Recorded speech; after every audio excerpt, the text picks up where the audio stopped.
ఒకప్పుడు విద్యార్థులతో కలకలన్న పాఠశాలలు ఇప్పుడు విద్యార్థులు లేక వెలవెలబోతున్నాయి.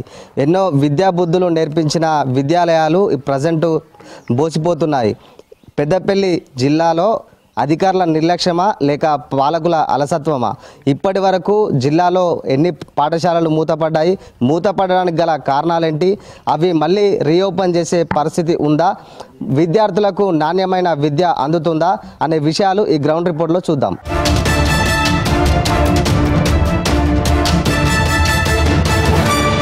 ప్రస్తుతం మనం పెద్దపల్లి జిల్లా కాల్వ శ్రీరాంపూర్ మండలం భీమరపల్లిలో ఉన్నాము. ప్రస్తుతం మనం చూడొచ్చు ఈ స్కూల్ మొత్తం కూడా మూతపడిపోయిన పాఠశాల, దాదాపు మూతపడిపోయి మొత్తం కూడా ఇక్కడ కట్టెలు కావచ్చు, ఇతర వ్యవసాయ పనిముట్లు పెట్టుకోవడానికి కూడా ఇక్కడ వాడుతున్న పరిస్థితి. దాదాపు ఇక్కడ స్కూల్లో ఉన్న అక్షరాలు కూడా ఇప్పటికీ అప్పుడు దిద్దిన గోడ పైన రాసిన అక్షరాలు కూడా ఇప్పటికి కూడా చెదిరిపోకుండా ఉన్న విజువల్స్ మనం చూస్తున్నాము. దాదాపు ఈ స్కూల్ కూడా పెద్ద ఎత్తున ఉంది. దాదాపు సుమారు 100 మందిగా చదువుకునే విధంగా కూడా ఈ స్కూల్ మొత్తం కూడా ఉంది. విద్యార్థులు స్కూల్లో లేకపోవడంతో టీచర్ల కొరత కారణంగానూ ఆ సాకుగా చూపెట్టి ఈ స్కూల్ మొత్తం కూడా మూసివేసిన పరిస్థితి కనిపిస్తుంది. ఈ స్కూల్ మొత్తంలో కూడా మొత్తం ఈ వ్యవసాయ పనిముట్లు కావచ్చు, ఇతర కట్టెలు లేదంటే వరిగడ్డి ఇట్లా పశువులు కట్టేసుకునేందుకు కూడా ఈ స్కూల్ అయితే ఇప్పుడైతే కొందరైతే వాడుకుంటున్న పరిస్థితి. మొత్తంగా అధికారుల నిర్లక్ష్యం లేదంటే పాలకుల నిర్లక్ష్యంతో పెద్దపల్లి జిల్లాలో మొత్తం కూడా 31 పాఠశాలలు ఇప్పటి వరకు మూతపడ్డాయి. దీన్ని కారణంగా జిల్లాలో విద్య అయితే కొంచెం దూరం అవుతుందని చెప్పేసి కూడా చెప్పుకోవచ్చు. జిల్లా వ్యాప్తంగా కూడా ప్రతి సంవత్సరం ప్రతి అకాడమిక్ ఇయర్లో కూడా బడిబాట కార్యక్రమాన్ని తీసుకువస్తూ పిల్లలకు విద్య పైన అవగాహన కల్పిస్తూ విద్యార్థులను ప్రభుత్వ పాఠశాలల్లో చదివేందుకు ప్రభుత్వ అధికారులు ప్రయత్నం చేస్తారు. కానీ ఇక్కడ పెద్దపల్లి జిల్లాలో మాత్రం పరిస్థితికి భిన్నంగా ఉంది. ఇప్పటి వరకు 31 పాఠశాలలు మూతపడ్డాయి. పాఠశాలలు మొత్తం కూడా ఇట్లా పశువులు కట్టేసుకోవడం కావచ్చు, ఇట్లా ఇంటి పక్క వాళ్ళు సొంత అవసరాలకైతే వినియోగించుకుంటున్న పరిస్థితి ఏర్పడుతుంది. ఈ చూడొచ్చు ఈ స్కూల్ ఆవరణ మొత్తం కూడా ఇటు చిక్కుడు చెట్లు, కట్టెలు, ఈ బర్రెలు కట్టేసుకునేందుకు అన్నీ కూడా కోళ్ళు పెంచుకునేందుకు ఉపయోగపడాల్సిన పరిస్థితి.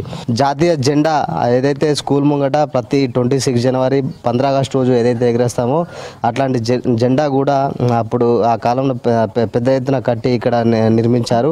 అది కూడా ఇప్పుడు పనికి రాకుండా పోయిందని చెప్పేసి చెప్పవచ్చు. మొత్తం ఇక్కడ చూడవచ్చు, మనకు ఇంత పెద్ద స్కూల్ కట్టి వంటశాల కూడా ఏర్పాటు చేశారు. ఈ వంటశాల కూడా మొత్తం శిథిలా వ్యవస్థకు చేరుకుంది. విద్యార్థులు లేక టీచర్లు లేక మూతపడాల్సిన పరిస్థితి ఏర్పడింది.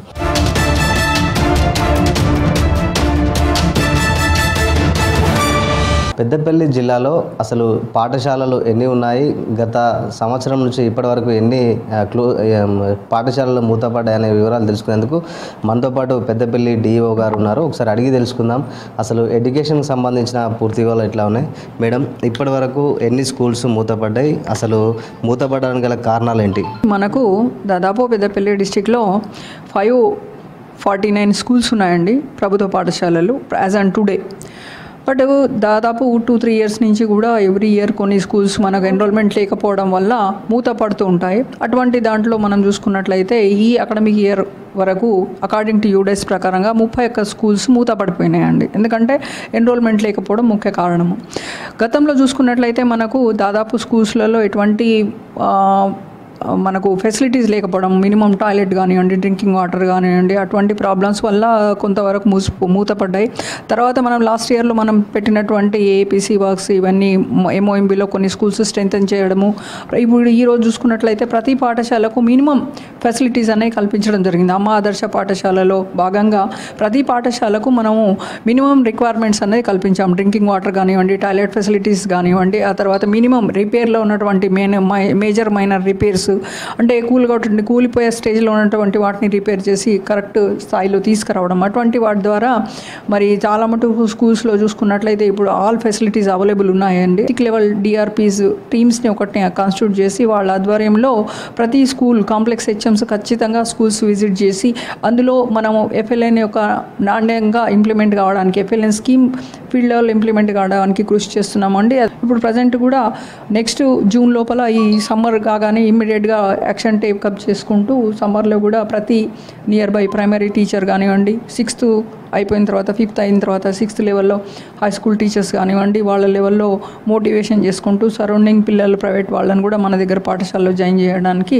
కృషి చేస్తున్నాము. మూతపడిన స్కూల్స్ను స్థానికంగా ఉన్న ప్రజలు కావచ్చు అట్లాంటి గేదెలు కట్టేసుకునే కుట్టంలా లేకపోతే ఇతరత్ర అవసరాలకు అట్లాంటి వాడుతున్న పరిస్థితి ఉంది. దాన్ని ఎట్లా ఓకేనండి, అది ఏంటంటే అటువంటివి మా దృష్టికి ఏవి వచ్చినప్పుడు కూడా ఇమ్మీడియట్గా మేము కన్సర్న్ ఎంఈఓ ద్వారా దాన్ని ఇన్స్పెక్ట్ చేయించి ఖచ్చితంగా వాటిని వెకేట్ చేయించడానికి ప్రయత్నం చేస్తున్నామండి. ఆ నియర్ బై పేరెంట్స్ అందరికి కూడా ఇన్ఫామ్ చేసుకుంటూ ఖచ్చితంగా అక్కడ మినిమం పేరెంట్స్ పిల్లలతోనైనా స్కూల్ రీఓపెన్ కావడానికి మేము ప్రయత్నం చేస్తున్నామండి. ఖచ్చితంగా మా ఎంఈఓలు కాంప్లెక్స్ హెచ్ఎంస్ ఈ బడి బాటా ప్రోగ్రాంలో వాళ్ళకి పేరెంట్స్కి అవేర్నెస్ కల్పించి ఆ స్కూల్ నుంచి మేము అక్కడ ఉన్నటువంటి వాటిని వెకేట్ చేయించి దాన్ని కొంచెం మరమ్మతులు కూడా చేయించడానికి ప్రయత్నం చేస్తున్నామండి. విద్యార్థులు చాలా తక్కువ స్కూల్స్ ఉన్నారు, టీచర్స్ ఉన్నారు కానీ తక్కువ, కొందరు విద్యార్థులు ఎక్కువ, కొన్ని స్కూల్స్లో ఎక్కువ ఉన్నారు, టీచర్స్ తక్కువ ఉన్నారు. అట్లాంటి వాటిపైన నెక్స్ట్ ఇయర్ సంబంధించి ఎట్లాంటి చర్యలు తీసుకుంటారు? ఇదొకటి ఏంటంటే గతంలో మనకి ఎప్పుడైతే మనం కొన్ని చాలా మటుకు స్కూల్స్లో అక్కడక్కడ స్కూల్స్లో ఏంటంటే టీచర్స్ అవైలబుల్ ఉన్నారు, అంటే అక్కడ శాంక్షన్ పోస్టులు ఉండే, బట్ ఏంటంటే కొన్ని పరిస్థితుల వల్ల టీచర్స్ స్టూడెంట్స్ జాయిన్ కాకపోవడం వల్ల అక్కడ కొంత టీచర్స్ అన్నది ఎక్సెస్ ఏర్పడ్డారు. ఆ ఎక్సెస్ ఉన్నటువంటి టీచర్స్ని నీడీ స్కూల్స్కు షిఫ్ట్ చేయించి ఎక్కడైతే మనకి ఇప్పుడు కొన్ని స్కూల్స్ అప్గ్రేడ్ చేసే క్రమంలో అక్కడ శాంక్షన్ పోస్ట్ ఉండనప్పటికీ కూడా మేము అక్కడ ఉన్న అవైలబిలిటీ ఉన్న టీచర్స్తో మేము సర్వీసెస్ తీసుకుంటామని వాళ్ళకు అండర్టేకింగ్స్ ఉండడం ద్వారా వాళ్ళకు మనం అప్గ్రేడేషన్ అన్నది ఇస్తాము. అటువంటి ప్లేస్లకు మేము వర్క్ అడ్జస్ట్మెంట్ బేస్ మీద నీడీ టీచర్స్ని పంపించేసి అక్కడ సర్వీసెస్ అన్నది ఇస్తున్నామండి. ఈ ఎఫ్ఎల్ఎన్ పర్ఫెక్ట్గా ఇంప్లిమెంట్ చేసి నెక్స్ట్ అకాడమిక్ ఇయర్ కూడా వీలైనంత వరకు క్లోజ్డ్ స్కూల్స్ని కూడా ఓపెన్ చేయడానికి ప్రయత్నం చేస్తామండి. ప్రతి ఒక్కరికి నాణ్యమైన విద్యను అందించడానికి ప్రభుత్వం తరపున బడిబాట కార్యక్రమం చేపట్టాము. దానికి అనుగుణంగానే స్కూల్స్ ఉన్నాయో, క్లోజ్ అయిన స్కూల్స్ ఉన్నాయో వాటి రీఓపెన్కి ప్రయత్నం చేస్తామని చెప్పేసి ఇటు డిఈఓ గారు తెలుపుతున్న పరిస్థితి.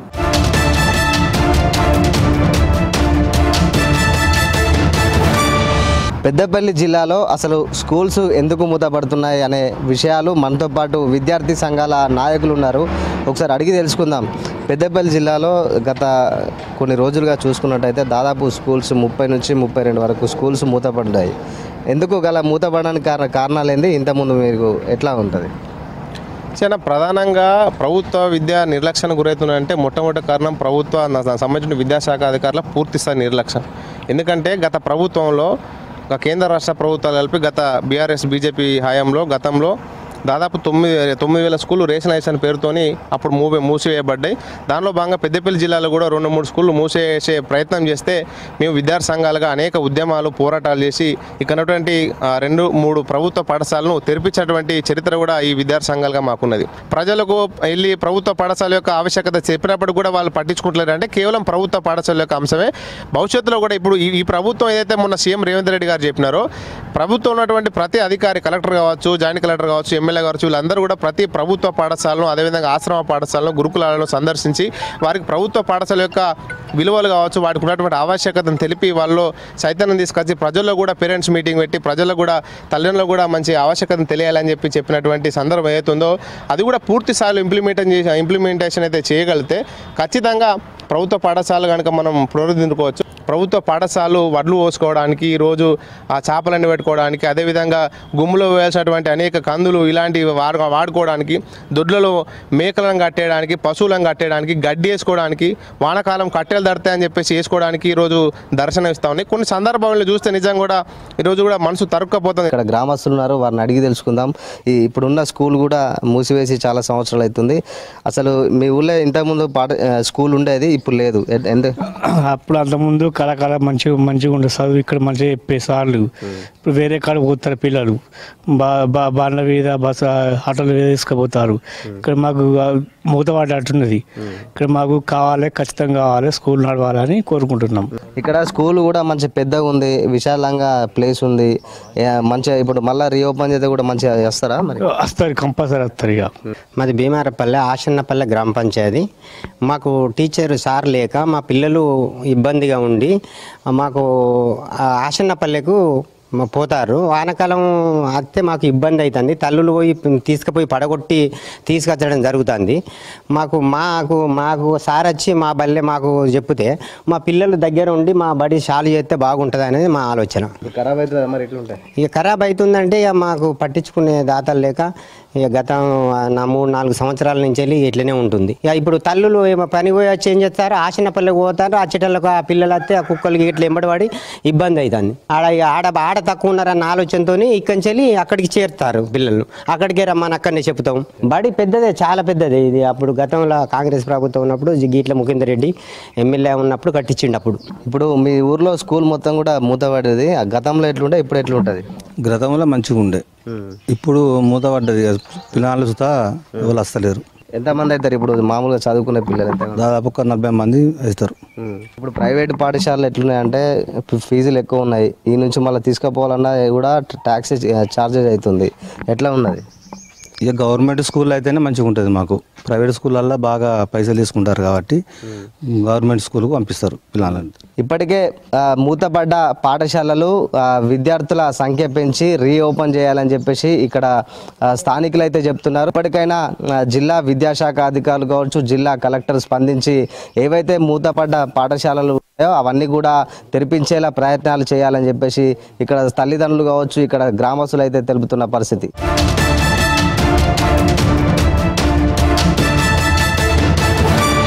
ఇది ఓవరాల్గా పెద్దపల్లి జిల్లాలో ఉన్న పరిస్థితి. మొత్తం 31 స్కూల్స్ మూతపడగా మరో 91 స్కూల్స్లో 10 మంది లోపే విద్యార్థులు చదువుకుంటున్న పరిస్థితి.